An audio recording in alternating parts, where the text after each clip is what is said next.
Categories is probably the most fun we have. Yeah. That My brings a son lot of cheats, laughter. though. He crosses out answers that I was going to say, let's talk about how your son cheats Well, because he's going to listen to this. I want to know. He'll you'll say I have that one, and then he'll change his. Try to change. So Come he's got to on. turn in his score Can't sheet do that. because he wins every time. There's no way a kid's winning every time. It's ridiculous.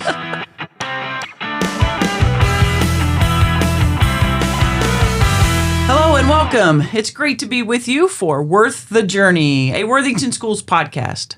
My name is Angie Adrian, and I get to serve Worthington Schools as the Assistant Superintendent of Academics.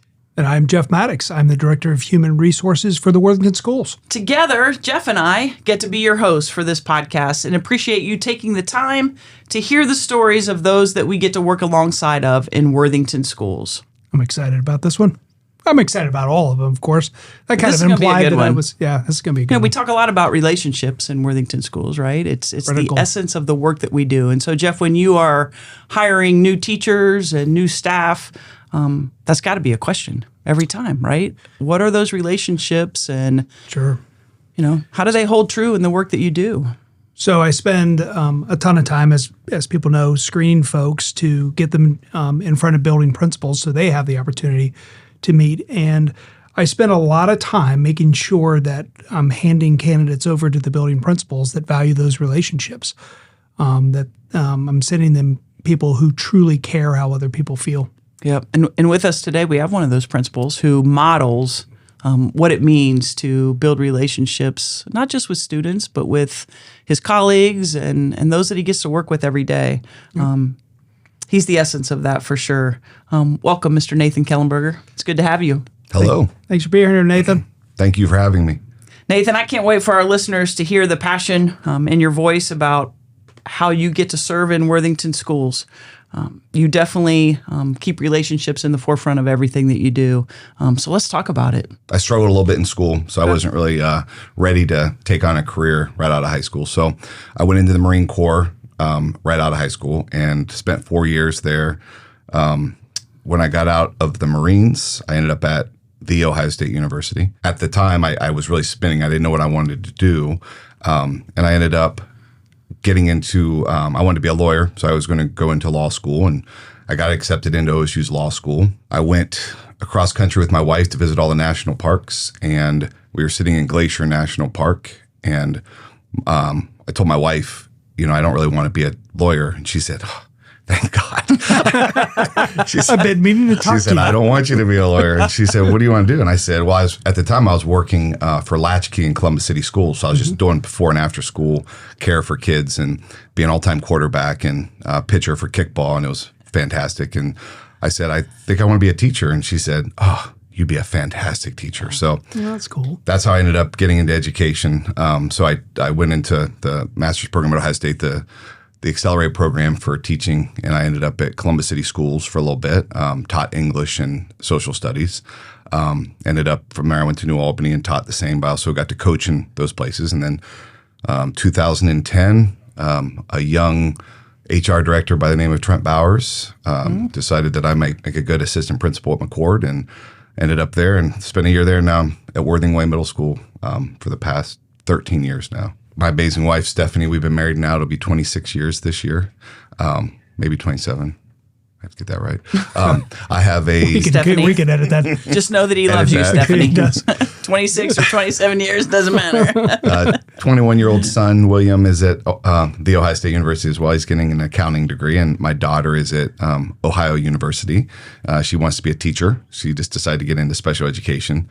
So the family, I got a difficult dog named Nova, but we work Shout with out her. to Nova. What kind of dog is Nova? She's a Doberman Pinscher. Oh, She's nuts. All right, so 4 years in the Marines. Talk to us about what experiences you had that you brought forward, and you still find yourself using some of that in your building and your culture and all and that kind of stuff. The Marine Corps, the biggest thing for me was I didn't really have much direction. I didn't have a lot of responsibility, self-confidence. I wasn't really well organized. I think that's probably what helped me the most is the self-confidence I gained in the Marines.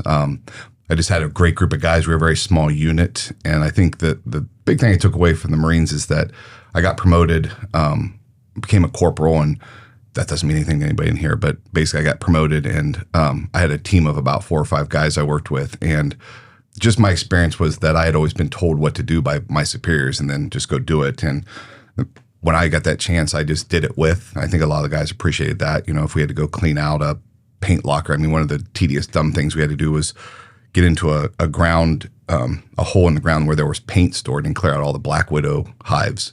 So I got down there and did that with those guys. And I remember them just commenting on, they didn't see it. They've never seen their bosses, so to speak, do that with them.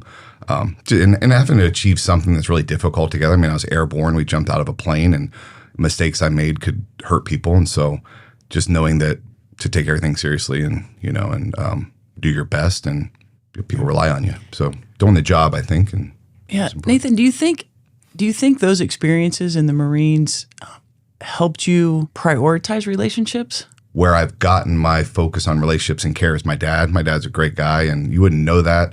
Like if you see him, he's intimidating, and you just don't think he's approachable, but he is. He loves, he cares. He's fantastic. And I just saw his kindness. He'll go out of his way to help people, and to a fault.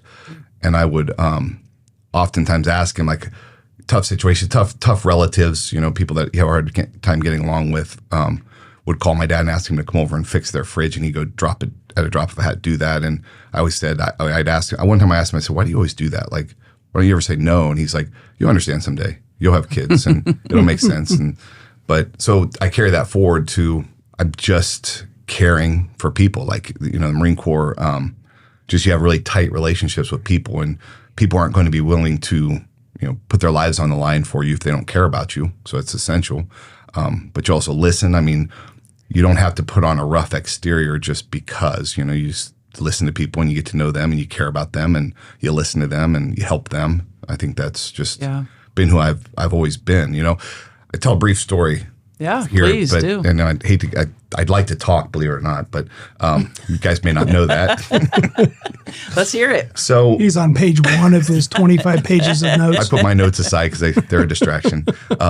I remember it's ironic, this story, but I was driving downtown Worthington with my dad, and I was probably 14 or 15 years old, and I was somebody may remember the old hardware store. So I was in that area near the green, and there was somebody on an electric wheelchair, and we were heading north, and the gentleman was on the wheelchair, and he was crossing the street, and his tire got caught up, and he fell, and his wheelchair flipped over, and he was on his side, and there were people just walking around him.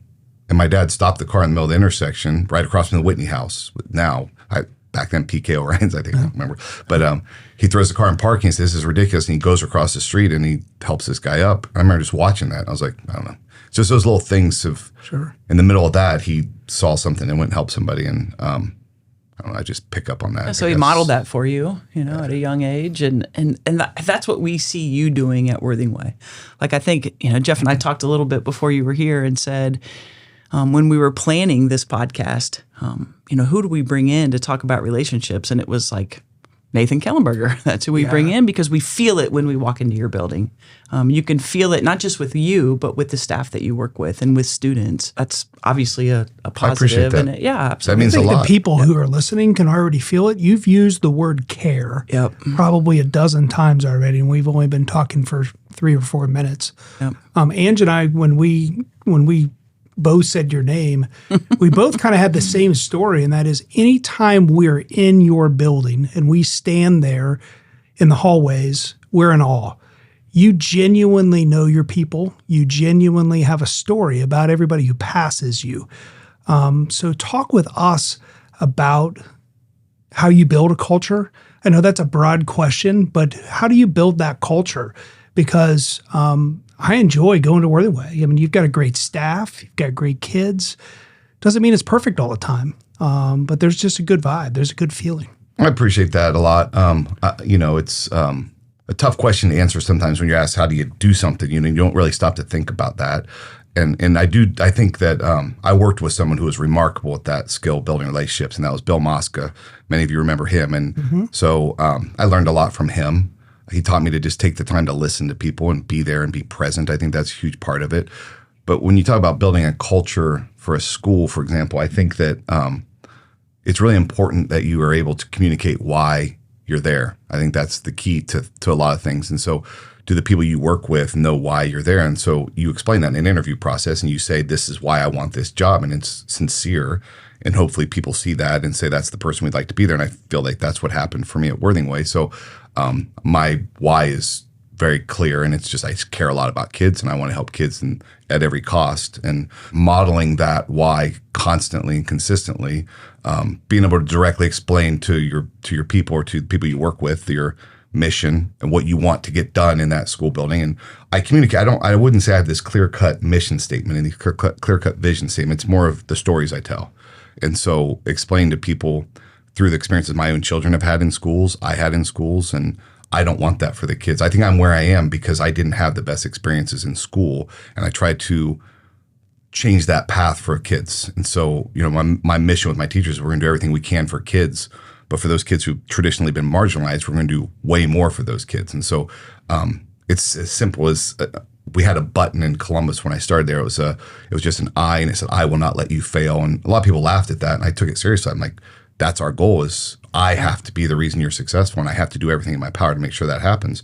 So I think that's really important. Like you tell people why you're there and you tell people what you want them to do in terms of that mission. And then the vision, how are we going to get there? I think we talk a lot about we're going to be creative. We're going to take chances. We're going to take risks for kids in a good way.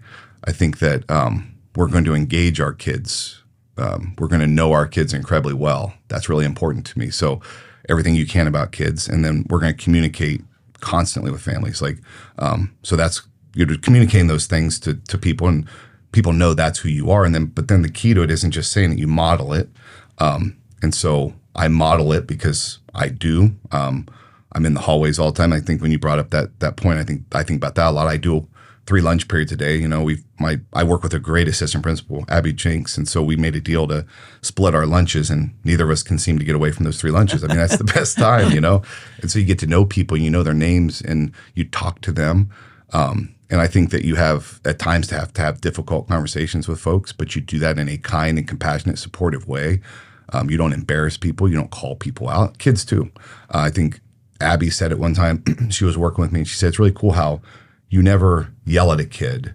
You go over to them and you'll walk with them and you'll address something and then go your separate ways. And the kids know that and they appreciate that, And so I think that modeling of pieces and people seeing that you're sincere in that, because if you communicate something and you live counter to that, then people aren't going to follow that. They're not going to believe that's the case. And then I think that the other part is just being available and listening. So I always tell my teachers, family first. They got families. They have to do what they need to do. And we have to be understanding about those things sometimes. And things come up.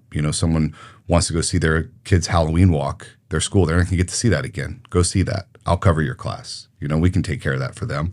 And so I think that's really important. And being available. I mean, I'm telling you a lot, but I'm just trying to think it through. I think my door is always open. And sometimes that's hard.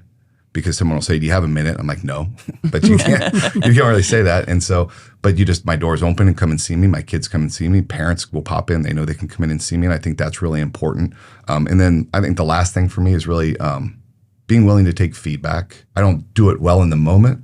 I mean, I might tell people, you're going to tell me something, I'm going to look mad because my eyebrows look mad all the time. But I will take it away and come back to you. And then we'll have a good talk about it. And I don't always agree. But that's an important piece. But to talk about why I don't agree and have those open and honest conversations with folks, I think is really important. That's great. Lots of great information from a wise man. That was very good. We've hired really well, and Jeff puts great people in front of us who that is the focus. Our district's focus is on be kind to kids. That comes from our superintendent, Dr. Bowers, directly, and that's our conversation constantly. And then we've got great people in front of our teachers are so strong.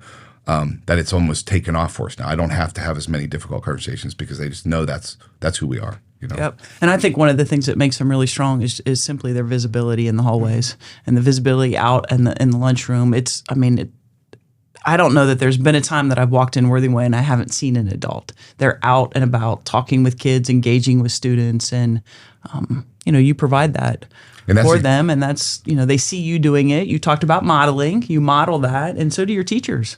And we it's an expectation that we greet kids at the door when they come into our classroom. That's important to us, and it just. I've gotten better. I'm not really good at the social side of things. I don't spend as much time talking to people about their lives, and right. I work on that. And you're good at that. I mean, you were great at that as a principal. Jeff, you do that all the time, even to an annoying level with me. Like, I don't want to talk right now about my kids. I want to get to business. But I love that. But that's the people we work with. Like, it's just great. Nathan, I remember a time, and I think it was last year, I was in your office and I don't even know what we were meeting about, but we were talking and we were engaged in a pretty deep conversation, and all of a sudden the phone rings and you looked at me and you're like, I'm sorry, but I have to answer this. So we stopped our conversation. You answered it. It was a student who needed your help. The student was at home, needed your help. And quickly our conversation ended and Nathan was gone. Right? Because that was priority. Our conversation wasn't priority. What was priority to Nathan was the student who needed his help. Because we can finish the conversation, but at the time a student needed Nathan. And so that's, again, just another great example of what you do for kids. Your staff, what are the things that they do collectively as a staff to help build the relationships? Because again, when I walk into the space of Worthingway, it feels like, it really is a good shared leadership space. People are talking the same language, interacting with the students in the same way. But what kind of traditions do you have in your buildings that help build the relationships with the students? I think it's really at a classroom level. Like, we've done some really cool things as a building, as a group. We've done celebrations for kids. We just finished our staff student dodgeball game yesterday. And so we do really fun things for kids. But I just think that my teachers just go above and beyond every day in the classroom. Something that's really powerful to me is you go into a classroom that starts a day. It doesn't happen all the time. It would be on Monday morning. It's always about, what'd you do this weekend? And my teachers know their kids, and they have direct conversations with their kids about their personal lives. And then they take the time to talk about things with their kids to get to know them better, a lot better. I think that the part about greeting kids at the door, but my teachers will just do so much more than they're expected to do. And I'm always caught off guard, because there's times when I know a kid's in need and I'll reach out and say, this student needs help. And then I'll find out that it's already being taken care of. Like, a teacher's working with the kid privately, or they're bringing them in the morning, like I just talked about with Miss Marks. And it's just, I don't know, it's great. And what's fascinating to me is that I think it's that way because of what you just said, empowerment. I think that's another big piece of the culture. I trust the teachers I have to do their jobs really well, and they feel the freedom to take chances and do things. I remember a conversation I had with Trent one time early in my career, and he told me that if you make a mistake, but you were trying to do something for a kid, I will say to you, I'll always have your back on that. I might say maybe do it differently next time, but if it was a mistake you made, but you were doing it to try to help a kid, I'll always support you. And so I've given that message to my teachers. So we'll make mistakes. We try to go outside the box and do some things differently, and I think they feel that. So I trust my teachers to lead and do things and take things on their own, and then I stay away from them. I don't micromanage them, and it's fascinating to see happen. I see that especially, most directly right now off the top of my head in my DEI work with one of my teachers, Alan Spiker and Randy Bateman. They're leading a book study. They were very passionate about why. All they needed from myself and Abby was the data behind why we were doing what we're doing. Again, you got to be able to explain why you're doing something. And so they got the data that they needed, and then they talked to our staff about doing a book talk. And now I just help get 25 books for my teachers. And I think that's my job, is to support my teachers and get them the resources they need to be successful. All right, nothing like a transition like this one, but we're gonna move from really great stories. Oh, here we go. To see how Nathan can handle these rapid fire questions. I think he's ready. He can run a race.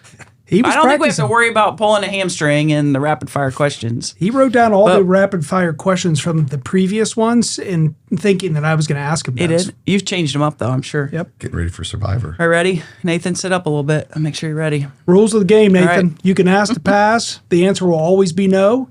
I will wait you out uncomfortably. You have to give an answer. You ready? Who is your most favorite music group of all time? Rolling Stones. Nice. The Stones. What is one book you have read that has positively changed your life? Man, I don't do well on this rapid fire. This is A lot of pressure, man. Dear goodness. I told you they'd be hard. Positively changed my life. I would have to say I read a book, Between the World and Me, and it's a really, really difficult read.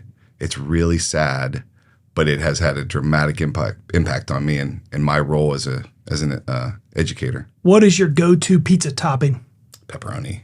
Just straight pepperoni, nothing else? That's it. I don't know the other garbage on there. What's your favorite pizza? Like from Pepperoni and cheese. No, from where? Villanova. Oh, Villanova. Yeah, that's good. Villanova sausage is good. Yeah, you don't like yes, Villanova? I do. Villanova sausage? My wife and I get half and half. She likes the sausage. Yeah. Are you good at fantasy football? Every other year. Have you ever won the league? I have won my league. I've Is that finished runner-up true? 3 times. Runner-up's not winning. But I won it one year. Runner-up is what? Did you make the playoffs this year? Listen, I'm the one asking questions. I want to know why every other year. I don't know why what not? it is. Like, what is that? It's just something You I just just gotta get take a break? it wrong. I don't know. What is your dream vacation? Maui. If you played an entire NBA game, could you score 1 bucket? Absolutely not. I don't even know if we would get a shot off. Angie would. She'd score some points, but first of all, I can't dribble basketball. That's one athletic thing I can't do. So Let's switch it here. If you played an entire NFL game as quarterback, could you complete 1 pass longer than 10 yards? yes, Ooh, I don't know. That I think it'd be pretty hard. What is your favorite board game to play with your family? we do it's called the 5-second rule or categories. One or the other. It's I think categories. categories is probably the most fun we have. Yeah, that My brings a son lot of cheats, laughter. I like that one. That's a fun one. He crosses out answers that I was going to say, let's talk about how your son cheats Well, because he's going to listen to this. I want to know. He'll you'll say I have that one, and then he'll change his. Try to change. So Come he's got to on. turn in his score Can't sheet. do that. Because he wins every time. There's no way a kid's winning every time. It's ridiculous. Rank order these 3 cookies. 1 being the best, 3rd being the last. Ready? Double stuffed Oreo, Nutter Butter, and Chips Ahoy. Nutter Butter, double stuff, and then Chips Ahoy is kind of boring. Are you a dunker? No. Last question, most important question. What is the greatest cereal of all time? Cinnamon Toast Crunch. Wow. It's delicious. That might be the leader in the clubhouse, Ange. I know. Like That's that's like- pushing the Fruity Pebbles. It's pushing the Fruity Anybody Pebbles. says otherwise, especially the principal from a nearby school, Kilbourne Middle School, he's totally wrong. I on think that he topic. Wait a answered. minute. No, wait a minute. He Yeah. did answer Cinnamon Toast Oh, I Crunch. thought did. I thought he was a Fruity Pebbles guy. No, he No. should be though. Okay. I think after we met with him, he changed to Fruity Pebbles. Yep. Like pretty much everybody does. Thanks for playing along. Thank you. Nathan, thanks so much for taking the time to sit with us and talk with us. And, I always feel like I know you very well, but I learned a little bit more about you today. And hopefully our audience feels the same way. So thanks for sharing your story. And thanks for always taking care of kids. They're pretty lucky to have you. Well, Thanks thank for you. being with us. I Yep. appreciate being here. This has been fantastic, and appreciate both of you. Thanks for being awesome, Nathan. Appreciate it. Have a great day out there, everyone. Thanks for tuning in to today's Worth the Journey podcast. You can find us on Apple, Spotify, Google, our Worthington School's website, or wherever you get your podcasts. A big thanks to Corey Carter and our communications team for making this podcast a reality. And of course, to our students at The Ohio State University in the communications department. The journey may not always be easy, but it'll definitely be worth it. Thanks for taking care of each other, and have a great day out there.